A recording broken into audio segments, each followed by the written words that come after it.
E aí, galera, beleza? Continuando aqui a série de vídeos sobre a teoria do direito do Hans Kelsen, agora no final do primeiro capítulo já, e a teoria não, sobre o direito e a natureza, né? Depois a gente vai passar também pelo capítulo sobre o direito e a moral, mas paramos na questão da ordem social. O Hans Kelsen coloca primeiro ordens sociais que estatuem sanções. E ele diz que a ordem social respeita a consonância de um indivíduo esperado ou estatuído por um outro indivíduo ou por um grupo de indivíduos. Esta relação da conduta do indivíduo com outrem pode ser imediata ou imediata. Por exemplo, um assassino é imediatamente transgressor do direito ou da vontade em um nível natural alheio, conquanto aquele que prejudica um erário é imediatamente prejudicador daquele que zelava pelo erário e imediatamente violador do próprio erário. Se você prejudica, por exemplo, então, um patrimônio público, você imediatamente está prejudicando o patrimônio, mas imediatamente está violando um direito daquele que zela pelo patrimônio, ou coisa análoga, né? E a questão da ordem social, dizendo respeito à conformidade, à consonância de um indivíduo, ao que é esperado, estatuído ou posto por um grupo de indivíduos ou por um outro indivíduo, é o que o Kelsen vai explorar mais para frente com as ordens sociais, quais sejam morais ou as jurídicas. Mas, prima facie, a ordem social é esse tipo de ordenamento em que, quando um indivíduo ou muitos estatuem ou positivam uma regra, um conjunto de regras, é esperado que cada indivíduo dentro desse ordenamento social, dessa ordem social, respeite, né? Ou esteja em conformidade. Uma ordem normativa que regula a conduta humana na medida em que ela está em face dos demais seres humanos é uma ordem social. O direito e a moral são ordens sociais, como eu disse. A ordem social pode suscitar, a partir de uma conduta, prêmios ou desvantagens. Por exemplo, para uma determinada conduta em conformidade com a ordem social de um grupo, dispõe-se um prêmio, e para sua conduta oposta segue-se uma desvantagem. Pena. Ambos, prêmio e pena, são uma sanção, ou são sanções, mas usualmente entende-se sanção apenas para pena, né? Sobretudo aqui no Brasil, né, no direito penal, a palavra sanção ela tem essa denotação direta em relação à pena. Mas, em princípio, aqui o Hans Kelsen está colocando que sanção diz respeito tanto ao prêmio quanto à pena, ou seja, qualquer ato que se siga tanto de uma prescrição ou de uma proibição ou um ato que esteja proibido, mas que ainda assim ocorra, como ele vai explicar um pouquinho mais à frente. Disse que a conduta desejada pela ordem social é prescrita, conquanto o seu contraditório é proibido. A sanção, por consequência de ambos, é devida. Há, portanto, o ser prescrito, o ser proibido e o ser devido. Ele vai explicar mais à frente, eu vou até ler ali na página 27, ele explica a relação do ser prescrito, né, o geboten sein, o ser proibido, que é o verboten sein, e o ser devido, que é o geschuldet sein. Eu vou ler aqui essa parte na página 27, mas já adiantando, ele explica que nesta relação, o ser devido, como ele se distingue do ser prescrito, do ser proibido, ele não é estatuído, portanto, a prescrição e nem a proibição. Então, o que se deve não é a conduta prescrita nem a conduta proibida. Mas ele vai explicar, e eu vou ler, que o que se deve é a sanção aplicada ao que é prescrito ou proibido. E ele vai explicar que quando você prescreve uma conduta, ou quando a ordem normativa jurídica prescreve uma conduta, você já tem o seu contrário, a conduta oposta, como pressuposto de uma sanção que, no caso, seria devida. Então, se há uma prescrição X,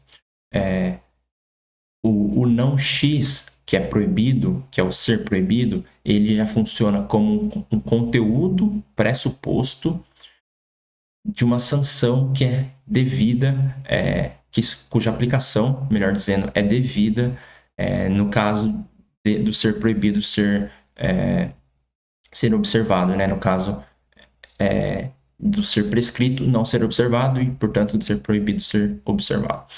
Eu vou ler aqui na página 27 e tem uma explicação um pouco mais detalhada.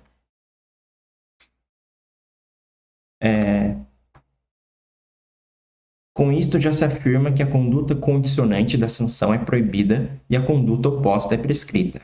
O ser devida da sanção inclui em si o ser proibida da conduta, que é o seu pressuposto específico, e o ser prescrita da conduta oposta.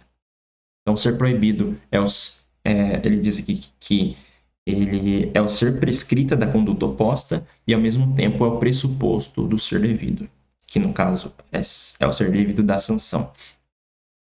O ser devida da sanção inclui em si o ser proibida da conduta, que é o seu pressuposto específico, e o ser prescrito. Acabei de ler isso. Devemos, a propósito, notar que, com ser prescrita ou ser proibida de uma determinada conduta, se significa não ser devida desta conduta ou da conduta oposta, mas o ser devida da consequência desta conduta, isto é, da sanção. A conduta prescrita não é a conduta devida, devida é a sanção. Novamente, então aí o ser devido, ele aplica-se à sanção. O ente jurídico aí que é devido é a sanção, não a prescrição nem a proibição.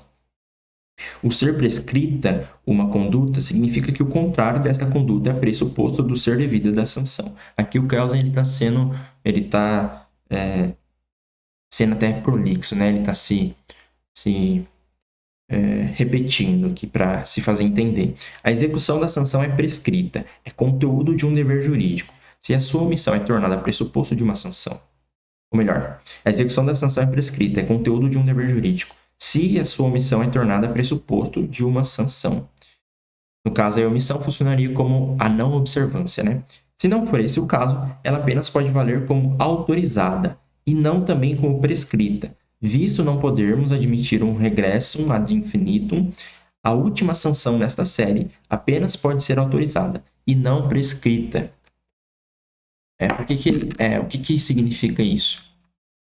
Se existe essa relação tríade entre o ser prescrito, o ser proibido e o ser devido, ele diz respeito à sanção que é aplicada em decorrência da observância, ou melhor, da inobservância de um ser prescrito, que se traduz enquanto inobservância como ser proibido. Se existe essa relação, então deve-se aplicar a uma sanção, ou melhor, deve-se aplicar a sanção, então existe um ser devido à sanção, que se vincula à relação entre o ser prescrito e o ser proibido, que diz respeito ao contrário da conduta prescrita e que funciona como um pressuposto dessa sanção, mas esse dever também ele é estatuído por outras normas que também funcionam como relação de ser prescrito, ser proibido e ser devido em relação à sanção. E você poderia ir regredindo ad infinitum, porque, por exemplo, se alguém comete um crime de homicídio, como a questão do homicídio é imputável a ela uma sanção, e essa sanção ela é devida, ela diz respeito ao ser devido, ou seja, deve-se aplicar a sanção ao indivíduo imputado como um homicida. Então, há alguém dentro do ordenamento jurídico com competência jurídica para aplicar essa sanção, mas não só competência.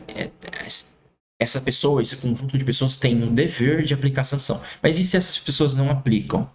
Elas estão incorrendo em inobservância também de normas jurídicas, e dada essa inobservância, vem uma outra sanção que deve também ser aplicada, e ela seria aplicada por um outro grupo ou por uma outra entidade jurídica. Mas e se esse outro grupo e essa outra entidade jurídica também não quiser aplicar, não quiser cumprir com o seu dever de aplicar a sanção?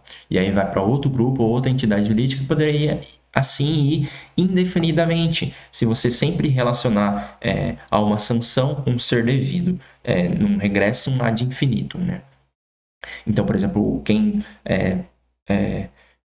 vigia o STF, vigiar grosso modo, tá? Seria o Congresso, e aí quem vigia o Congresso é uma outra entidade, e por aí vai. Se um não quer cumprir com seu dever em relação a uma sanção aplicada ao outro, e esse outro também não, e a outra entidade também não, então o ordenamento jurídico ele seria logicamente inconsistente. Por isso que o Hans Kelsen fala que no último, em relação à última sanção, ela não pode ser devida, e sim permitida. Ele usa um outro termo aqui, na verdade. Vou conferir. Ele diz que essa última pode ser autorizada, que é permitida no fim das contas, né? Enfim.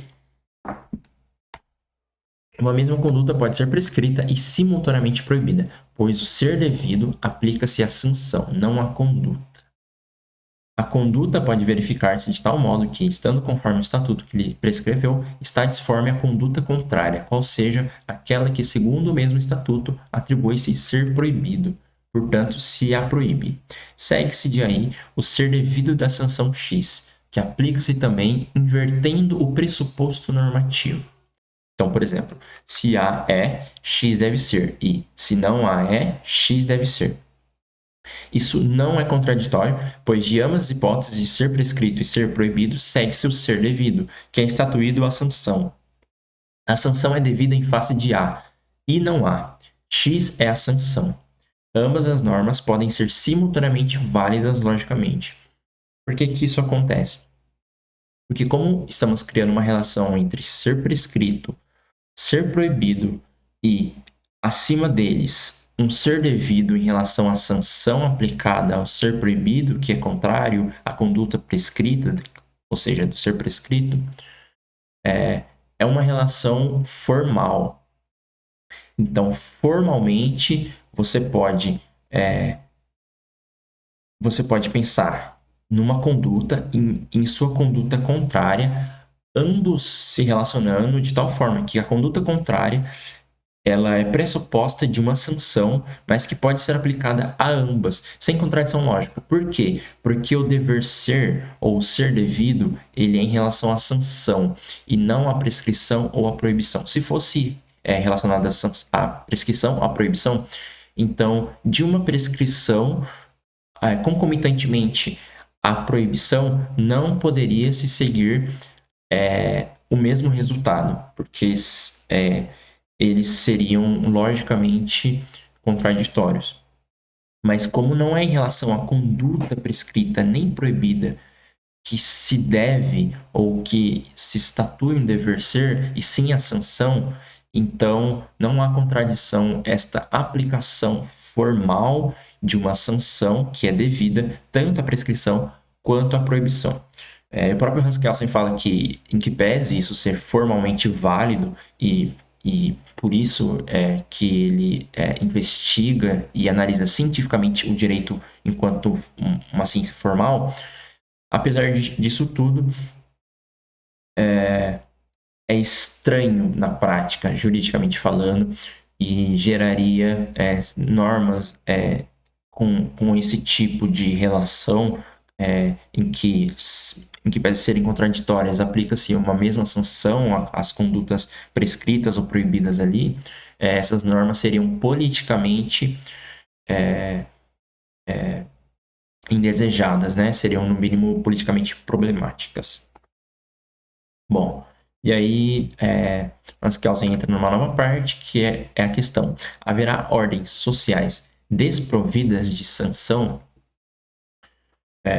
Porque até o momento, né, o Hans Kelsen está colocando o direito como uma ordem social e está relacionando a questão da sanção a essa ordem social. E no decorrer do livro, o Hans Kelsen ele vai empilhando características do direito, mas que não são características acidentais do direito, mas sim características essenciais ao próprio entendimento do que é direito. E após empilhar tudo isso, se constrói uma definição mais robusta da natureza do direito, né?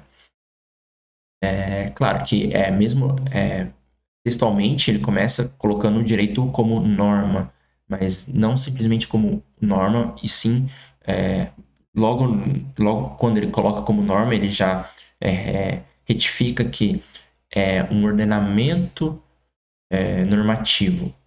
Então, é um conjunto ordenado de normas.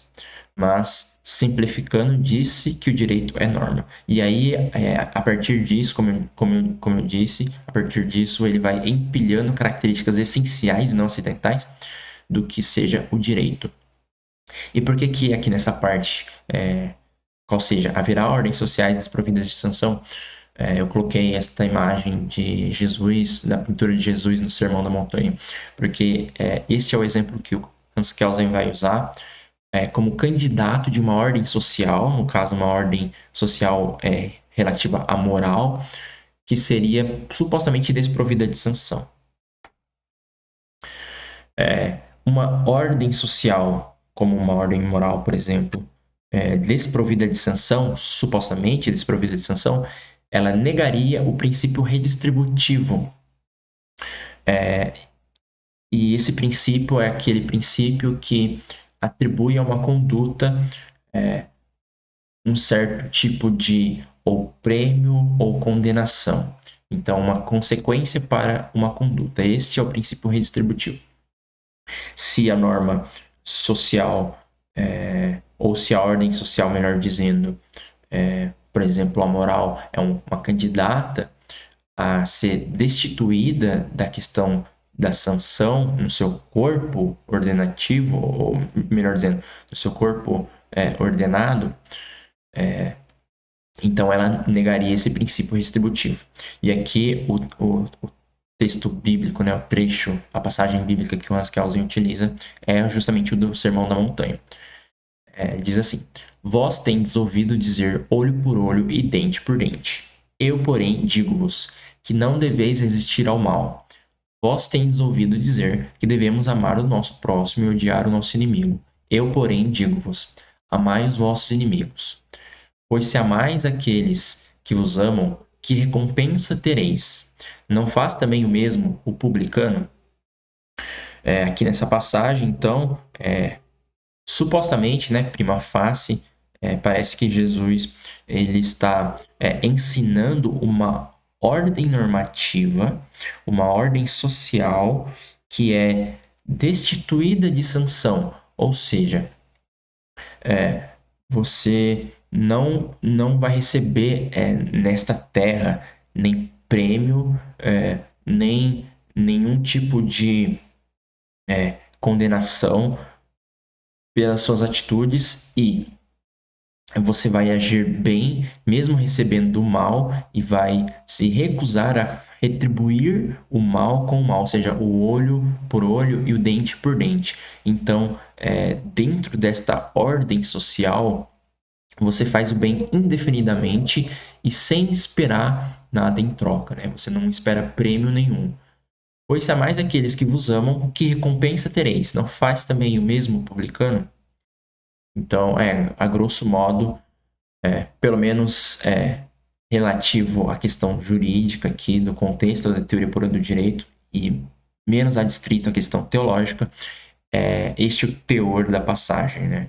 Novamente, é muito menos adstrito à questão teológica e mais adstrito à questão jurídica da recompensa. Mas o Hans Kelsen, ele logo ele questiona essa questão de uma ordem social como a de Jesus, que seria destituída de sanção. Por quê?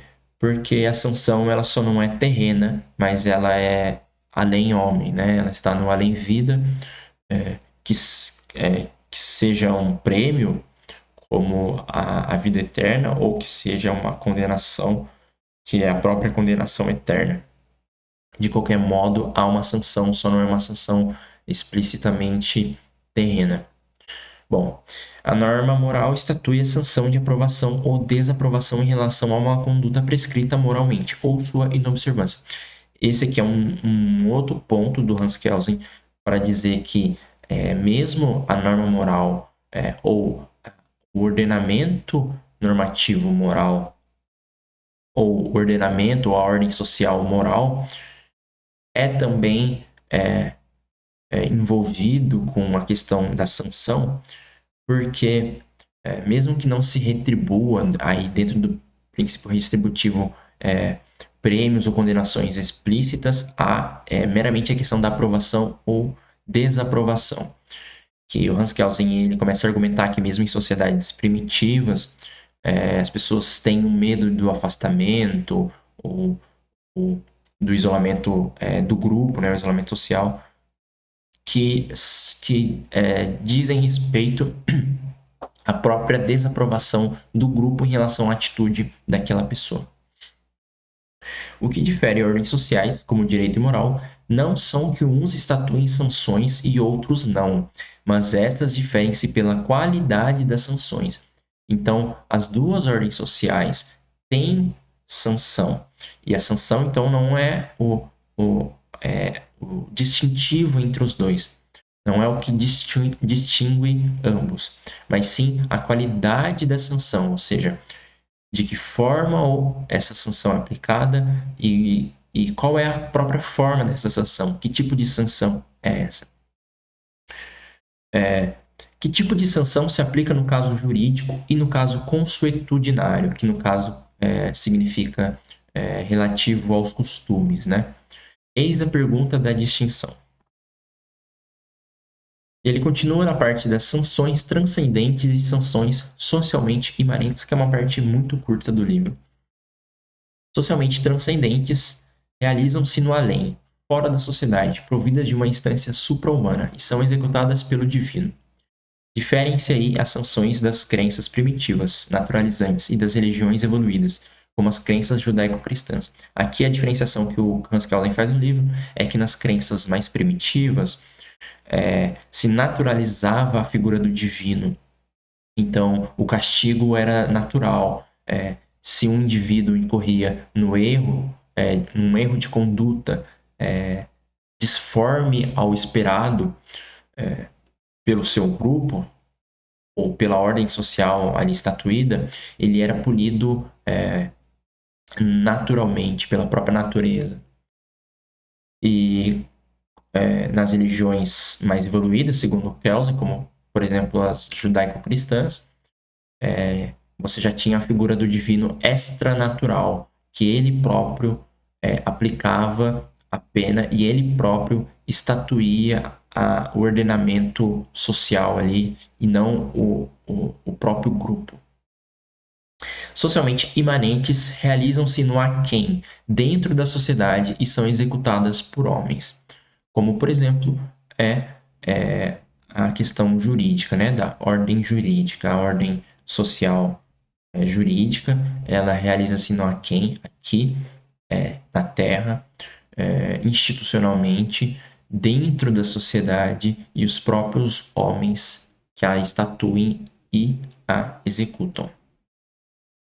Bom, agora mais propriamente na questão da ordem jurídica, tem o direito como uma ordem de conduta humana.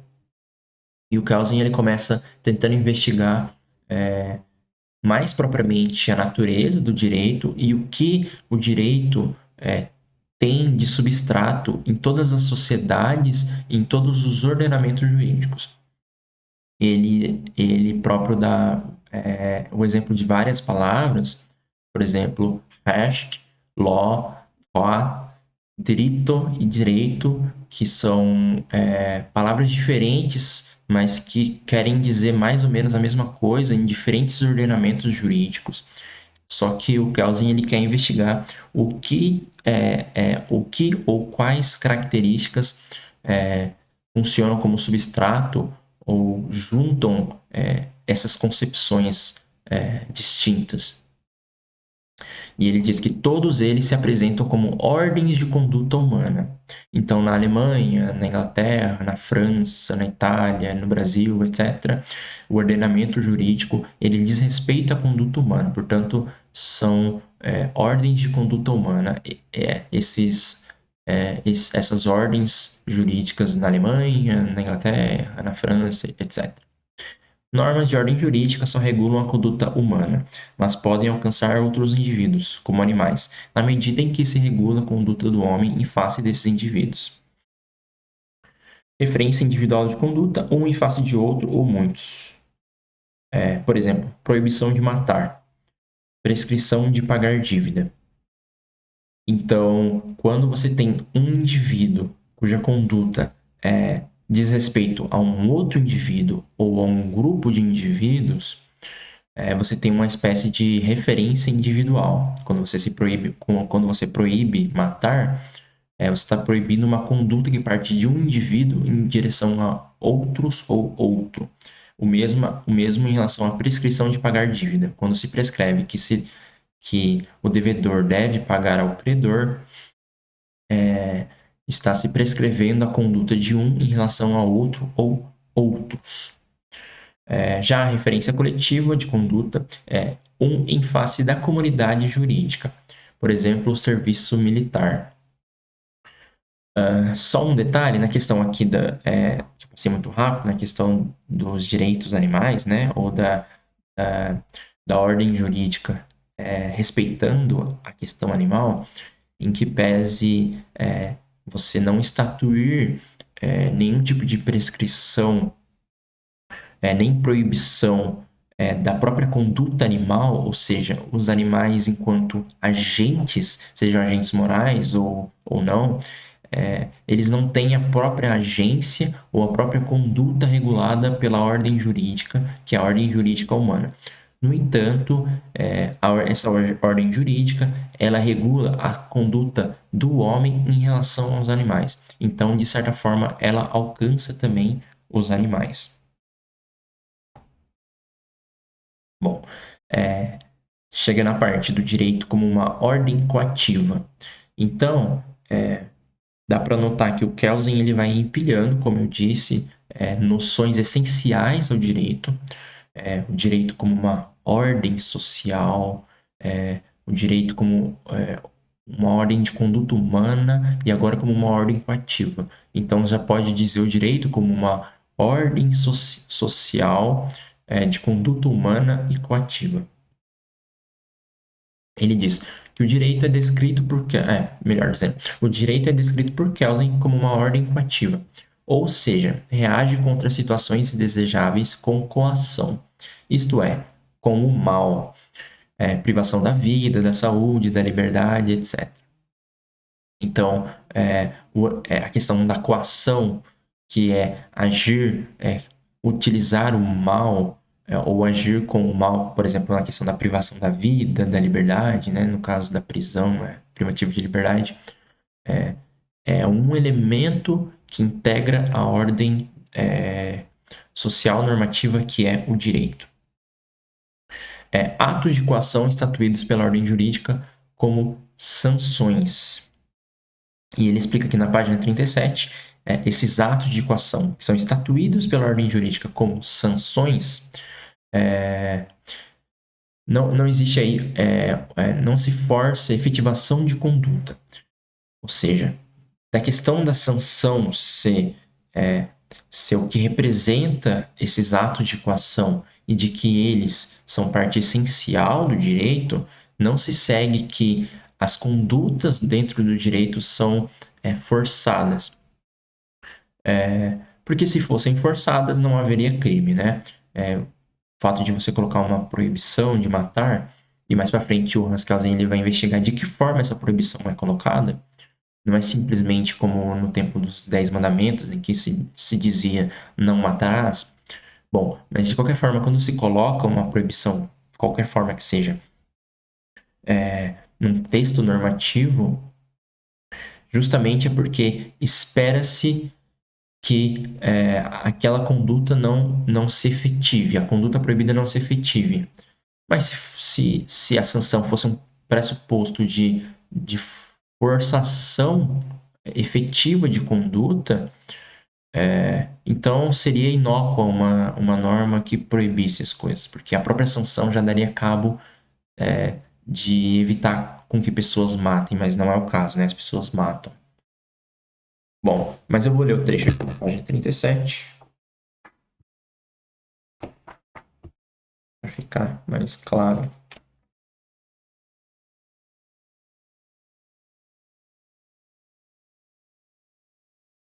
As modernas ordens jurídicas também contêm, por vezes, normas através das quais são previstas recompensas para determinados serviços, como títulos e condecorações.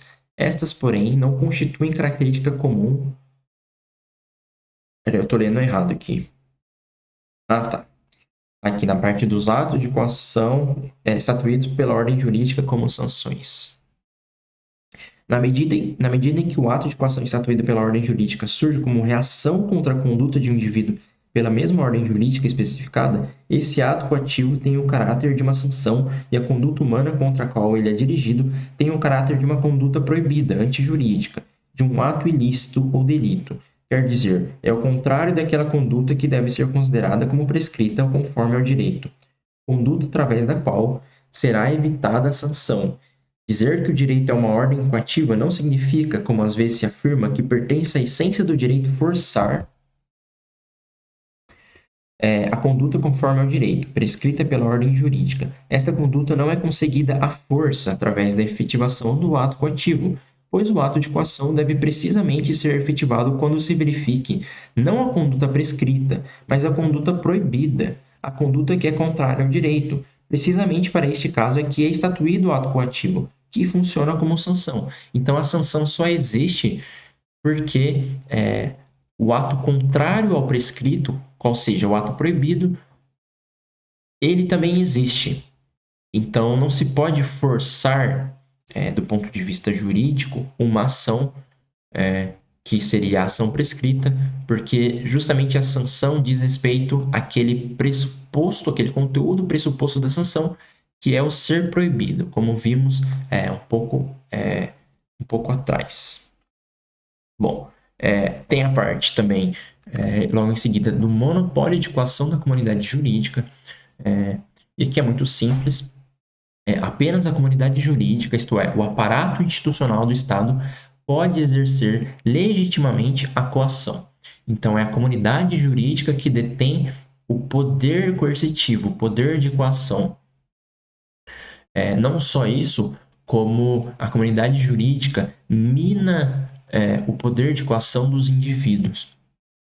Então, não lhe é direito agredir uma pessoa porque é um tipo penal a lesão corporal leve, é tipificado, portanto, é tido como uma proibição penal. Não lhe é direito injuriar, difamar um indivíduo, porque esse tipo de coerção, esse tipo de atitude de coação, ela é minada do indivíduo, porque não a questão da difamação e da injúria, mas a própria coação, ela é detida exclusivamente pela comunidade jurídica. É claro que existem algumas concessões que a comunidade jurídica faz, como, por exemplo, na questão da legítima defesa, mas é um mínimo de coação que é concedido pela comunidade jurídica, justamente porque é ela quem detém o monopólio da coação. E pela detenção desse monopólio de coação por parte da comunidade jurídica é que temos o que o Hans Kelsen chama de ordem jurídica e segurança coletiva. Bom, como o aparato jurídico do direito é a coação, com a coação, né, através das sanções, se alcança a paz relativa. Pelo fato do direito ser coercitivo, que conseguimos estabelecer na nossa ordem social, de fato, ordem. E, de fato, um estado de paz relativa. E por que paz relativa? Porque existe um mínimo de coação detido pela comunidade jurídica para minar conflitos. Então, é preciso que a comunidade jurídica tenha um mínimo de elemento coercitivo para que, através desse mínimo coercitivo, que é a coação, que se vale através da sanção, se possa minar os conflitos. A autodefesa é limitada, mas não excluída, como, por exemplo, no princípio da legítima defesa, né? Aliás, só um detalhe, eu acho que eu coloco mais aqui à frente, não sei. Bom, de qualquer forma, eu já vou adiantar que o exemplo que o Kelsen dá é de que essa questão de minar conflitos, eu acho que eu devo ter colocado mais para frente, mas já adiantando, essa questão de minar conflitos, ela não abarca toda e qualquer conduta que seja um conflito. Então, se você está brigando com o seu vizinho por um motivo que não é jurídico, que não está prescrito normativamente, e que é tão somente uma questão de interesses mútuos e que ambos são permitidos juridicamente para pensar de uma forma ou de outra, para agir de uma forma ou de outra, não é incumbência do Estado ou da comunidade jurídica que detém esse poder coercitivo, né, que detém o aparato da coação. Não lhes é incumbência minar esse conflito. Bom, atos coercitivos que não têm o caráter de sanções. Existem atos coercitivos que não têm o caráter de sanções? Bom, Hans Kelsen diz que existem sim atos coercitivos não qualificáveis como sanções. Em primeira análise, né? Como, por exemplo, prisões preventivas, medidas cautelares, interdição de psicopatológicos, que, vulgarmente falando, é a internação de uma pessoa que tenha um problema mental grave e represente um perigo para a sociedade. E esse tipo de ato coercitivo, ele é justamente preventivo à conduta indesejável e que é a conduta que se proíbe, né? Que é contrária à conduta prescrita. Tais atos não decorrem de infração, mas da efetivação preventiva ou instrumental do ordenamento. Então, são sim atos coercitivos. Uma prisão preventiva, você está forçando um indivíduo a ter sua liberdade cerceada. Então, isso é coercitivo. É uma medida cautelar, a depender de qual seja. Ela é também coercitiva. Por exemplo, você retirar cautelarmente uma criança de um vínculo familiar, por exemplo, do pai, te retira do pai e deixa com a tia. Se o juiz emite uma medida cautelar desse tipo, é um tipo de coação, porque você está restringindo ao pai momentaneamente, né, o direito de convívio com o seu filho. E a questão da interdição é bem relativa, bem análoga à da prisão preventiva, porque a interdição ela também tolhe a liberdade do indivíduo. Bom, mas aí por que esse tipo de ato coercitivo, esse tipo de ato de coação não tem o caráter de sanção? Porque justamente estávamos investigando e descrevendo a sanção como aquele pressuposto que é ser devido em relação a uma conduta proibida, que é ser proibida, que é oposta à conduta prescrita. Então, a sanção, ela diz respeito ou melhor, a sanção ela é aplicada a um ato que é um ser proibido. E se não há esse ato, como uma prisão preventiva, medida cautelar, interdição de psicopatológicos, então não há que se falar em sanção. No entanto, o conceito de sanção aí não se limita à consequência do ilícito, porque não estamos falando propriamente da conduta que foi efetivada, o ilícito que foi efetivado, e sim de uma questão preventiva. Mas o próprio Kelsen alarga o conceito de sanção na página 45, último parágrafo, para justamente o conceito de sanção conseguir abarcar mais propriamente estes atos jurídicos que são coercitivos, mas que a priori não estão configurando como sanção por não se relacionarem com aquela tríade de ser prescrito, ser proibido e ser devido, que é aplicado no caso à sanção. Mas lendo aqui o parágrafo na página 45, só para maior esclarecimento.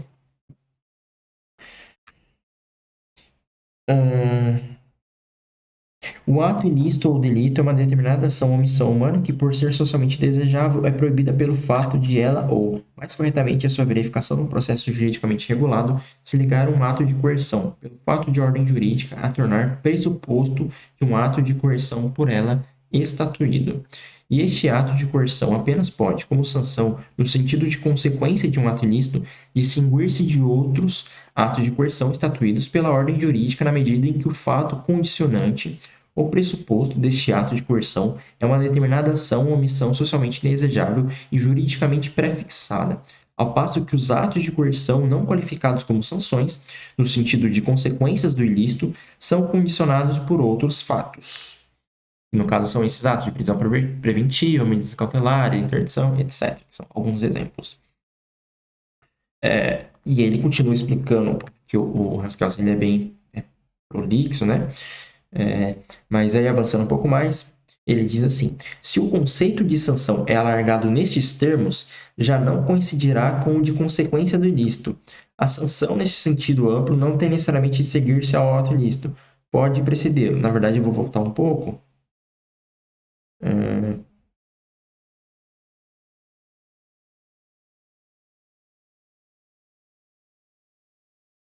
Certos destes atos de coerção podem ser interpretados como sanções desde que não se limite este conceito à hipótese da reação contra uma determinada conduta humana cuja existência seja juridicamente averiguada, mas se estenda a casos em que o ato de coerção seja executado, na verdade, como reação contra uma determinada conduta humana, contra um delito, mas contra um delito cuja comissão por um determinado indivíduo ainda não foi juridicamente averiguada, como sucede no caso da privação compulsiva da liberdade pela polícia, do suspeito de ter cometido o delito, e nos casos em que o ato de coerção se processa contra um delito ainda não cometido, mas que é de esperar como possível no futuro, como sucede na hipótese do internamento de doentes mentais perigosos em asilos ou de pessoas de feição de espírito, religião ou raça indesejáveis em campos de concentração. O Haskell era judeu, tá? Na medida em que internamento se faça para as impedir de realizarem uma conduta perniciosa de que são consideradas capazes, com razão ou sem ela, pela autoridade jurídica. Este motivo está claramente na base das limitações à liberdade a que são sujeitos, ao eclodir uma guerra, os cidadãos de um dos estados contendores que vivem no território do outro. Agora sim, se o conceito de sanção é alargado nestes termos, já não coincidirá com o de consequência do ilícito. A sanção, neste sentido amplo, não tem necessariamente de seguir-se ao ato ilícito, pode precedê-lo. Finalmente, o conceito de sanção pode ser entendido a todos os atos de coerção estatuídos pela ordem jurídica, desde que com ele outra coisa não se queira exprimir, senão que a ordem jurídica, através desses atos, reage contra uma situação de fato socialmente indesejável, e através desta reação define a indesejabilidade desta situação de fato. Avançando, o Kelsen fala sobre o mínimo de liberdade. Bom, o ordenamento jurídico admite um espaço normativamente garantido de liberdade individual. Então, em que pese haver coação como um elemento essencial da ordem jurídica, que é a ordem social do direito, não se restringe e não se poderia restringir totalmente a liberdade individual. E agora, explicando o que eu já outrora explicara, o direito não visa resolver todos os conflitos. E aí, no exemplo do próprio Hans Kelsen, dois vizinhos que usam uma mesma parede prejudicam sua funcionalidade. Ele dá um exemplo de um vizinho que ele quer perfurar a parede, mas o outro vizinho construiu no terreno dele uma casa que dividiu aquela parede também. E aí, o fato de um furar a parede está incomodando o outro, e o fato de o outro construir ali a parede está, de certa forma, delimitando a funcionalidade da parede do primeiro. E aí surge esse conflito do uso da parede, que é dividida pelos dois, de lados diferentes, mas ainda assim é dividida. E o Estado, né, e o direito, propriamente, que é o aparato coercitivo, enquanto ordem coativa, ordem de coação, não pode resolver esse tipo de conflito, então não pode resolver todos os conflitos. E aqui o Kelsen, ele diz, abre aspas, visto que uma ordem jurídica, como toda ordem social normativa, apenas pode prescrever ações e omissões inteiramente determinadas, nunca o indivíduo pode, na sua existência total, na totalidade da sua conduta externa e interna, do seu agir, do seu querer, do seu pensar e do seu sentir, ver a sua liberdade limitada através de uma ordem jurídica. A ordem jurídica pode limitar mais ou menos a liberdade do indivíduo enquanto lhe dirige prescrições mais ou menos numerosas. Fica sempre garantido, porém, um mínimo de liberdade, isto é, ausência de vinculação jurídica, uma esfera de existência humana na qual não penetra qualquer comando ou proibição. Bom, aqui é um detalhe que não tem no livro, né, do Kelsen, Teoria Pura do Direito, que é um detalhe mais formal, de lógica deontica. Eu quero trazer aqui por quê? Porque diz respeito à explicação do Kelsen sobre permissão forte e permissão fraca, em que pese ele não utilizar esses termos, ele está, quando fala do mínimo de liberdade, ele está falando de formas de se permitir o sujeito e, portanto, formas de resguardar a liberdade do sujeito ou de não atentar contra a sua liberdade. E ele coloca uma forma que é uma forma positiva, que é quando o próprio ordenamento jurídico estatui a permissão do indivíduo agir de tal forma, como, por exemplo, quando se permite direitos políticos ou quando se concede ao legislador o poder de legislar, se está dando uma permissão no sentido positivo. E, do contrário, o sentido negativo de permissão é quando não está previsto no ordenamento jurídico qualquer norma que restrinja aquela conduta. Então, aquela conduta é permitida e o sujeito é permitido a realizar aquela conduta de forma negativa, por negatividade, pela falta de uma norma que proíba aquele tipo de conduta. É mais ou menos nesse sentido que o Kelsen ele argumenta e explica, mas eu quero trazer aqui também o sentido mais formal, que é o da lógica deontica. Esse operador P maior, que é o de permissão, ele é aplicado a uma proposição P qualquer, ou seja, significa que P é positivamente permitido. Existe uma norma que permite explicitamente a ação P. Significa que o sistema jurídico normativo autoriza diretamente o comportamento. Então, é escrito dessa forma. P positivamente permitido é escrito P grande, que é o operador deontico de permissão, e o Pzinho pequeno, que é a conduta permitida. Então, o Pzinho é permitido através do operador P grande. Bom, já a permissão fraca ou permissão negativa, ela aparece com a seguinte equivalência lógica. A permissão de P, de Pzinho, é equivalente à não obrigação de não Pzinho. O que significa não obrigação de não Pzinho? A obrigação de não Pzinho é a proibição de Pzinho. esse o é o operador deôntico de obrigação. Então, se você diz que não P é obrigado, significa que P é proibido. Mas se você está negando a obrigação de não P, que significa a proibição de P, então você está negando a proibição de P, significa P não é proibido. Essa é a equivalência lógica deôntica entre o operador de obrigação, na forma que ele está descrito formalmente, e o de permissão. E esse tipo de equivalência corresponde à permissão negativa.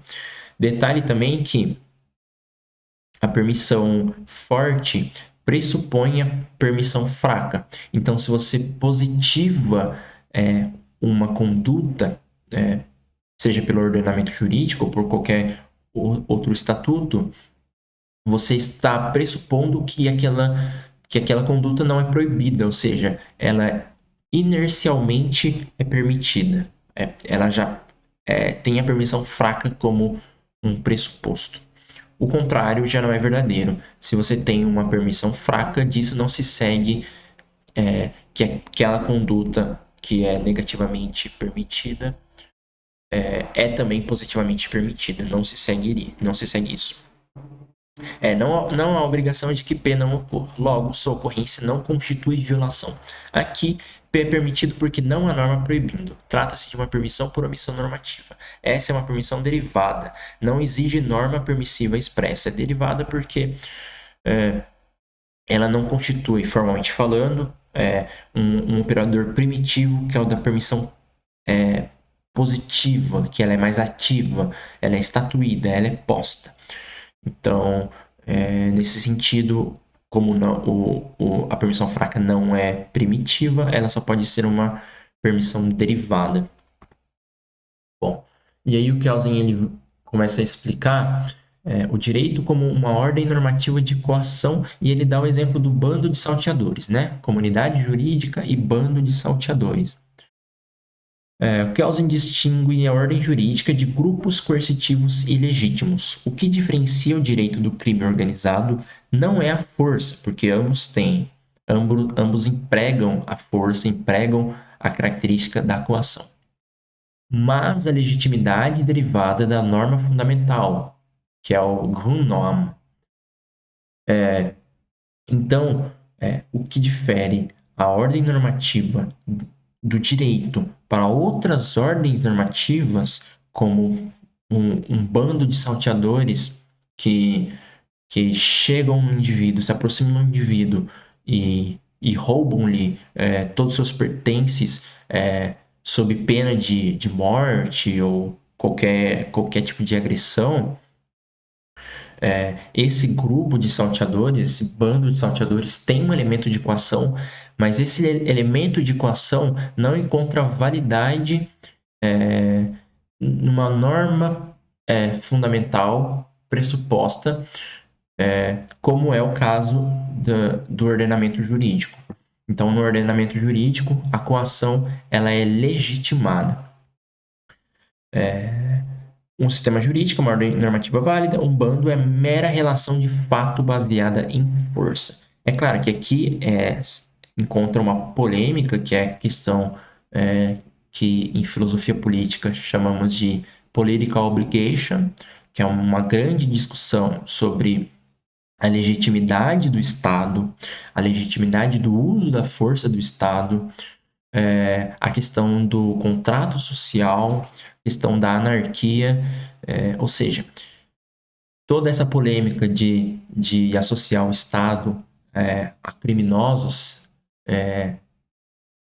ela encontra razão na questão da legitimidade ou da validade da coação, porque essa analogia que fazem, por exemplo, anarcocapitalistas fazem entre o Estado e um grupo de criminosos, ela reside no fato de que ambos são coercitivos, mas o que entra em voga, o que se discute não é a coação de ambos. Que o Estado é coercitivo não é novidade para ninguém. e não está em questão, não está em discussão. Mas o que se discute desde Thomas Hobbes, desde John Locke, Rousseau, etc., até os dias de hoje, é a legitimidade do Estado e da coação utilizada pelo Estado. Mas, segundo Kelsen, pelo menos formalmente previsto, sobretudo legitimado, derivando da norma fundamental, que ele chama de Grundnorm, que no inglês seria algo como ground norm, ou uma norma de chão, uma norma fundamental mesmo, uma norma base, pelo menos está pressuposto dentro do ordenamento jurídico formal que essa norma fundamental concede validade às sanções e ao elemento coercitivo da norma e das normas que estão pressupostas debaixo da norma fundamental. Em que pese a norma fundamental ser fundamental, né, é ela quem enseja toda a validade das demais normas. Mas ele explica melhor, como eu anotei na página 49 até a página 51.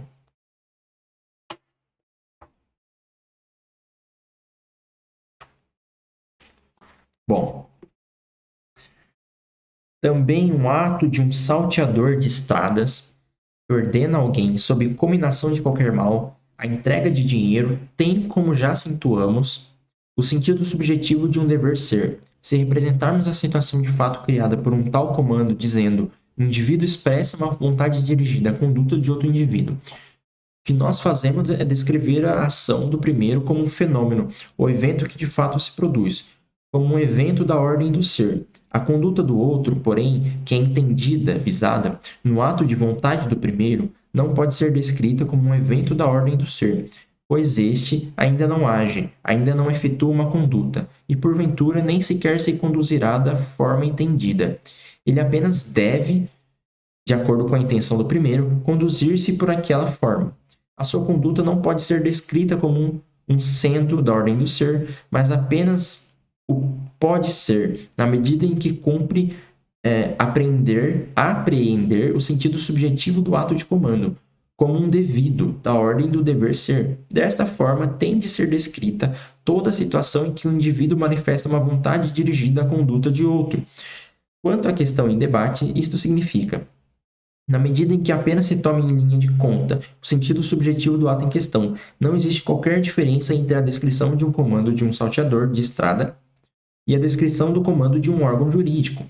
A diferença apenas ganha expressão quando se descreve, não o sentido subjetivo, mas o sentido objetivo do comando que um indivíduo endereça a outro. Então, atribuímos ao comando do órgão jurídico e já não ao do salteador de estradas o sentido objetivo de uma norma vinculada ao do destinatário. Quer dizer, interpretamos o comando de um, mas não o comando do outro, como uma norma objetivamente válida. No caso aqui, objetivamente válida é a norma do ordenamento jurídico. E então, num dos casos, vemos na conexão existente entre o não acatamento do comando e um ato de coerção uma simples ameaça, que é no caso do bando de salteadores. Isto é, a afirmação de que será executado o mal, ao passo que, no outro, interpretamos essa conexão no sentido de que deve ser executado um mal. Assim, nesse último caso, interpretamos a execução efetiva do mal como aplicação à execução de uma norma objetivamente válida que estatue o ato de coerção. No primeiro caso, porém, interpretamos-lo na medida em que façamos uma interpretação normativa, como um delito, referindo ao ato de coerção normas que consideramos como sentido objetivo de certos atos que, por isso mesmo, caracterizamos como atos jurídicos.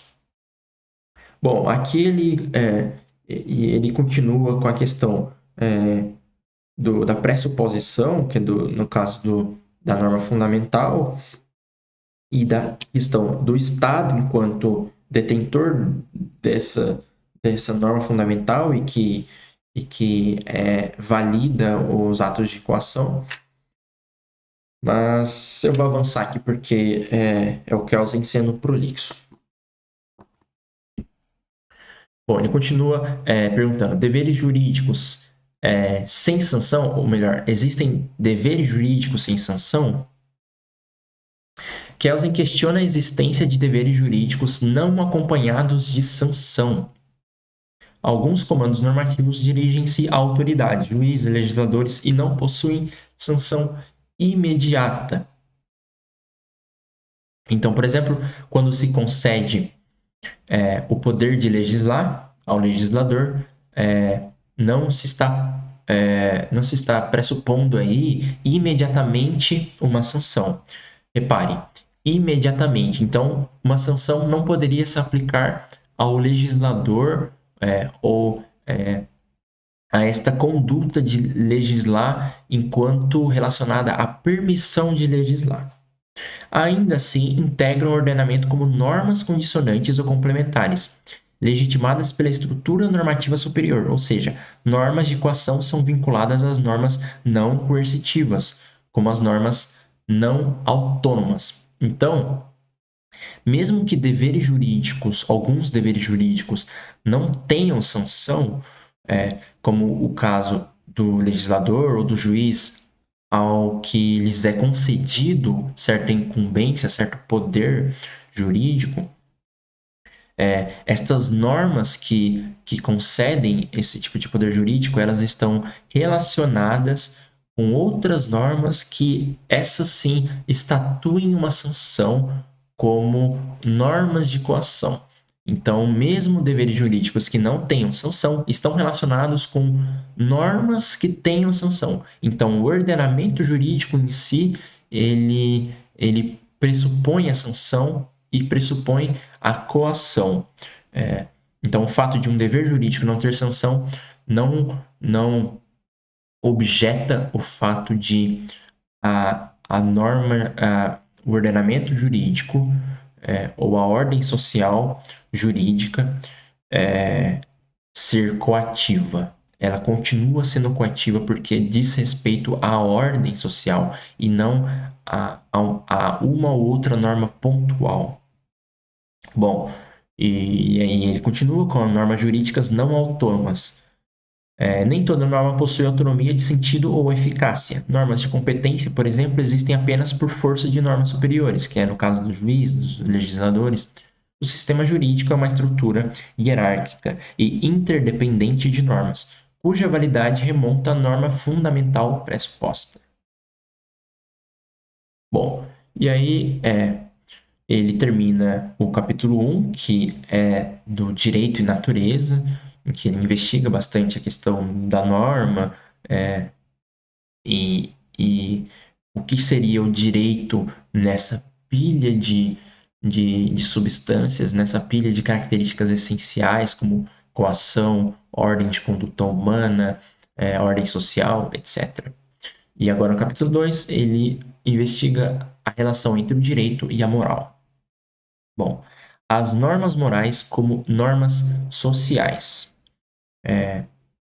Assim como ele colocou o direito como uma norma social, ele está colocando também a moral ou as normas morais como normas sociais. E aí já encontrando uma primeira relação com o direito.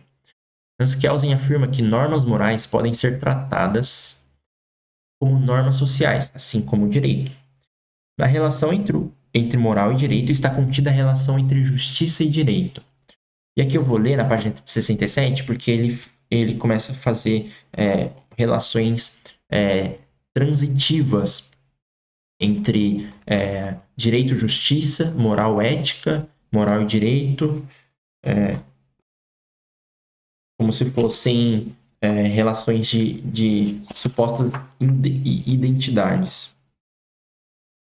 Bom, ao lado das normas jurídicas, porém, há outras normas que regulam a conduta dos homens entre si, isto é, as normas sociais. E a ciência jurídica não é, portanto, a única disciplina dirigida ao conhecimento e à descrição de normas sociais. Essas outras normas sociais podem ser abrangidas sob a designação de moral, e a disciplina dirigida ao seu conhecimento e descrição pode ser designada como ética. Na medida em que a justiça é uma exigência da moral, na relação entre a moral e o direito está contida a relação entre a justiça e o direito, aí a questão transitiva. A tal propósito, deve notar-se que, no uso corrente da linguagem, assim como o direito é confundido com a ciência jurídica, a moral é muito frequentemente confundida com a ética, e afirma-se desta o que só quanto àquela está certo, que regula a conduta humana, que estatui deveres e direitos, isto é, que estabelece autoritariamente normas, quando ela apenas pode conhecer e descrever a norma moral posta por uma autoridade moral ou consuetudinariamente produzida, ou seja, produzida ao modo dos costumes. A pureza de método da ciência jurídica é então posta em perigo, não só pelo fato de se não tomarem em conta os limites que separam esta ciência da ciência natural, mas muito mais ainda pelo fato de ela não ser, ou de não ser com suficiente clareza, separada da ética, de não se distinguir claramente entre direito e moral. Bom, e ele continua aqui colocando a moral como regulamentação da conduta interior. Essa parte aqui eu vou ler. Por quê? Porque o Kelsen ele é bem prolixo nessa parte e ele começa a fazer objeções e investigações em que ele abre parênteses e fecha parênteses em relação à suposta exclusividade da característica de interiorização da moral em relação ao direito. E vai ficar mais claro o contexto. A distinção entre a moral e o direito não pode referir-se à conduta que obrigam os homens às normas de cada uma destas ordens sociais. O suicídio não pode ser apenas proibido pela moral, mas tem de ser também pelo direito. A coragem e a castidade não podem ser apenas deveres morais, são também deveres jurídicos. E também a concepção frequentemente seguida de que o direito prescreve uma conduta externa e a moral uma conduta interna não é acertada. Então, a partir daqui, ele começa a fio a primeiro investigar o que se daria ao cabo desse pressuposto de que a moral ela está relacionada à conduta interior, ou moral como regulamentação da conduta interior, e o direito como regulamentação da conduta exterior. E ele mostra algumas contradições destas concepções. As normas das duas ordens determinam ambas as espécies de conduta, ou seja, interior e exterior. A virtude moral da coragem não consiste apenas no estado de alma de ausência de medo, mas também numa conduta exterior condicionada por aquele estado.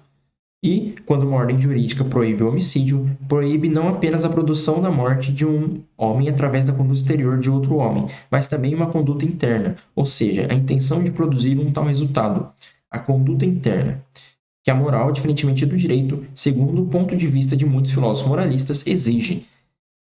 Deverá consistir em uma conduta que, ou melhor, deverá consistir em uma conduta que, para ser moral, terá de ser realizada contra a inclinação, ou, o que é mesmo, contra o interesse egoístico.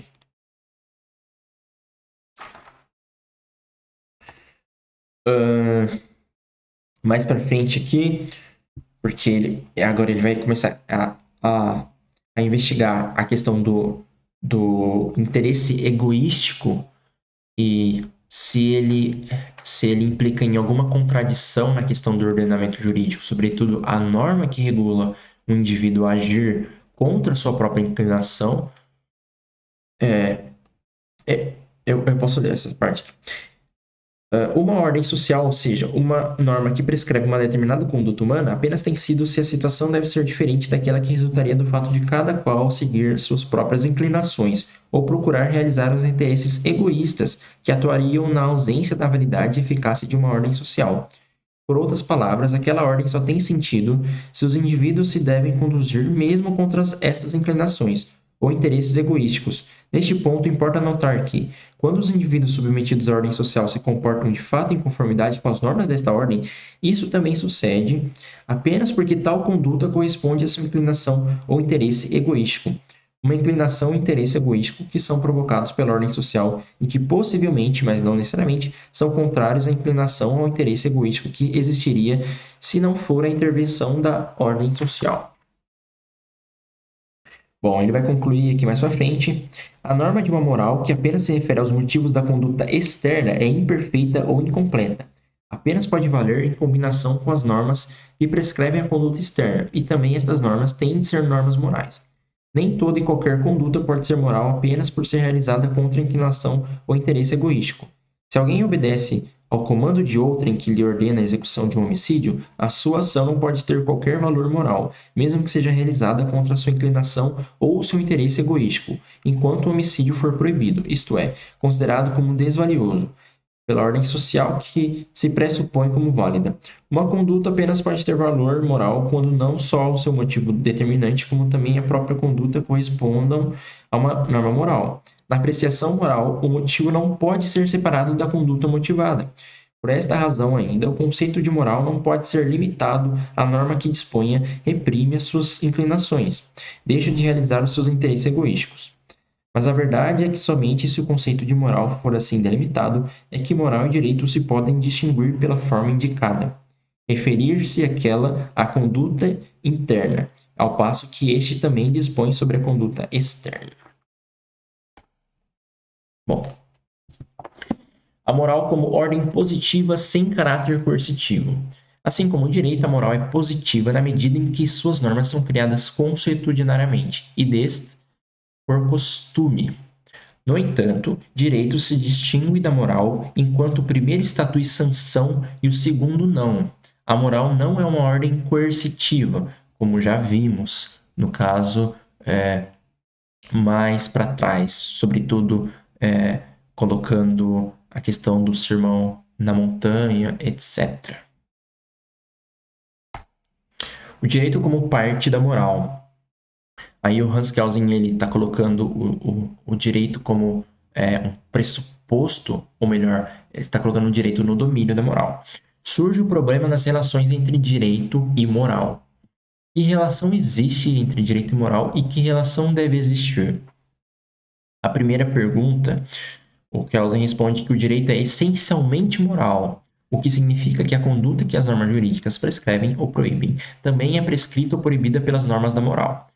Quando o direito é moral, é justo, mas tende o ser é a questão que o Kelsen põe. O conteúdo do direito é moral, mas não sua forma. O direito está no domínio da moral ou constitui um valor moral. E o que o Kelsen ele nota a partir do direito enquanto participativo do domínio da moral é que isso ensejaria a exigência de uma moral absoluta. Por quê?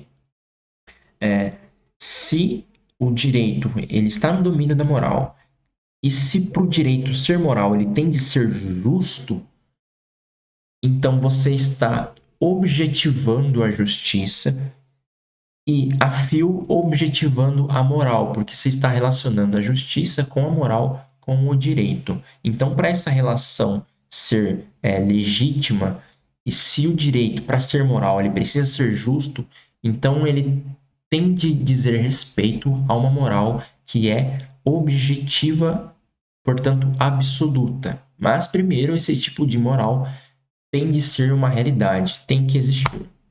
E aqui que entra os questionamentos do Kelsen em relação a essa moral absoluta.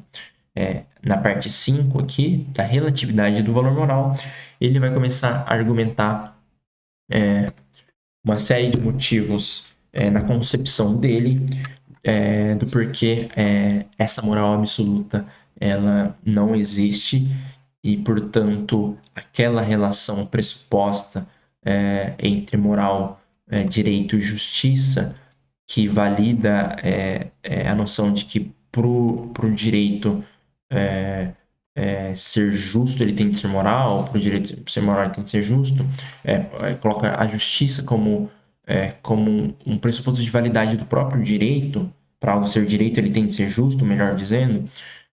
O Kelsen ele objeta isso através de argumentações contra a questão da objetividade moral.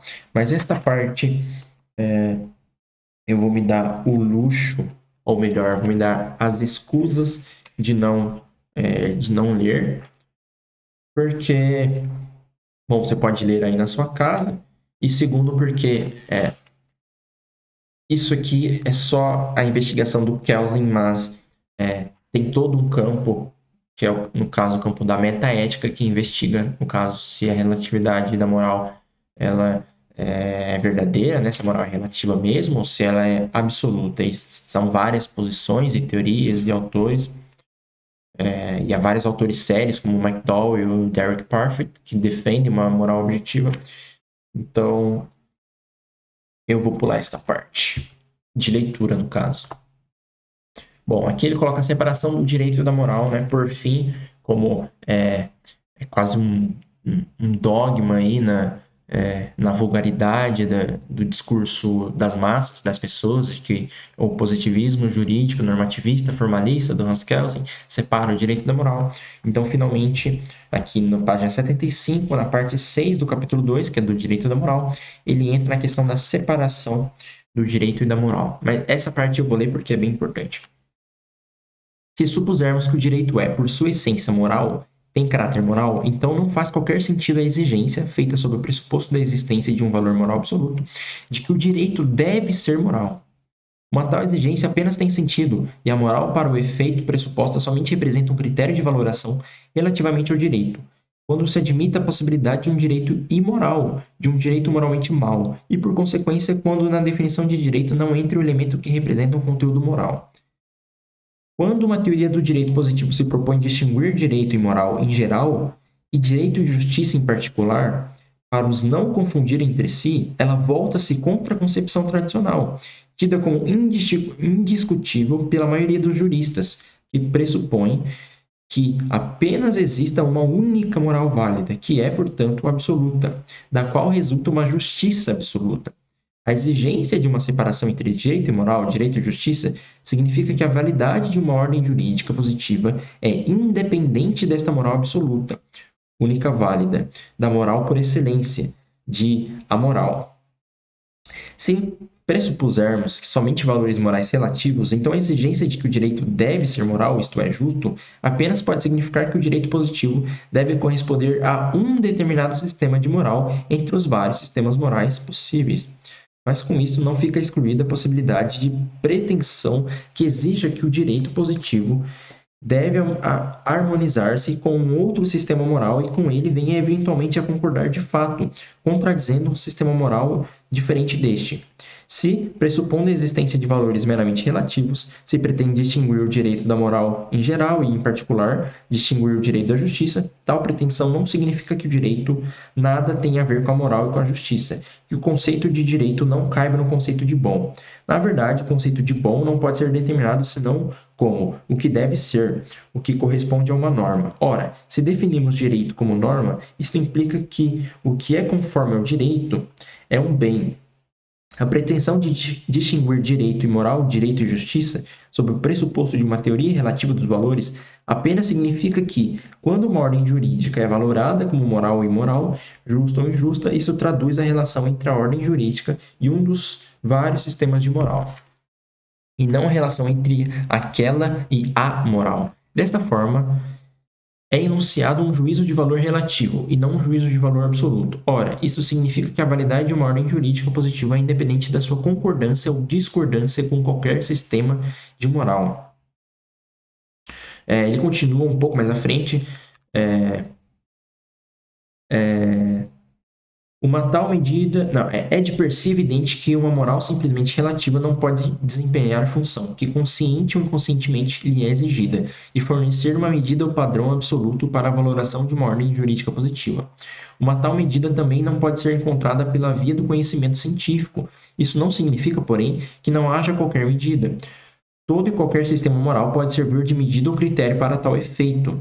Devemos ter presente, porém, quando apreciamos moralmente uma ordem jurídica positiva, quando a valoramos como boa ou má, justa ou injusta, que o critério é um critério relativo, que não fica excluída uma diferente valoração com base num outro sistema de moral, que, quando uma ordem jurídica é considerada injusta, se apreciada com base no critério fornecido por um sistema moral, ela pode ser havida como justa se julgada pela medida ou critério fornecido por um outro sistema moral. Então aqui eu dou perfeita razão para o Kelsen, porque ainda que haja uma moral absoluta, no mínimo, ela é no mínimo não evidente, e se precisaria de um esgotamento epistêmico e de um esgotamento de discussão mesmo em relação a esse tipo de moral absoluta ou esse sistema normativo que é absoluto. E na ausência desse tipo de evidência ou desse tipo de debate esgotado, o que se tem é um conjunto variado de sistemas normativos morais e de costumes e valores e morais, e que não se pode preferir um ao outro, de mesma forma que não se pode preterir um ao outro. Daí a separação do direito e da moral. Bom, justificação do direito pela moral. Essa parte aqui eu também vou ler, porque é a última parte do capítulo e ela é bem rápida. Uma justificação do direito positivo pela moral apenas é possível quando entre as normas da moral e as do direito possa existir contraposição, quando possa existir um direito moralmente bom e um direito moralmente mau. Quando uma ordem moral, como, por exemplo, a proclamada por Paulo na sua Epístola aos Romanos, prescreve a observância em todas as circunstâncias das normas postas pela autoridade jurídica e, assim, exclui de antemão toda a contradição entre ela própria e o direito positivo, não pode realizar a sua intenção de legitimar o direito positivo, emprestando-lhe o valor moral. Com efeito, se todo direito positivo, por ser querido por Deus e, portanto, justo, é bom, assim como tudo que é, por ser querido por Deus, é bom, nenhum direito positivo pode ser mau, assim como nada do que é pode ser mau. Se o direito é identificado com a justiça, o ser com o dever ser, o conceito de justiça, assim como de bom, perdem o seu sentido. Se nada há que seja mau, injusto, nada pode haver que seja bom, justo. A necessidade de distinguir o direito da moral e a ciência jurídica da ética significa que, do ponto de vista de um conhecimento científico do direito positivo, a legitimação deste por uma ordem moral distinta da ordem jurídica é irrelevante, pois a ciência jurídica não tende a aprovar ou desaprovar o seu objeto, mas apenas tem de conhecer e descrever. Embora as normas jurídicas, como prescrições de dever ser, constituam valores, a tarefa da ciência jurídica não é de forma alguma uma valoração ou apreciação do seu objeto, mas uma descrição do mesmo, alheia a valores. O jurista científico não se identifica com qualquer valor, nem mesmo com o valor jurídico por ele descrito.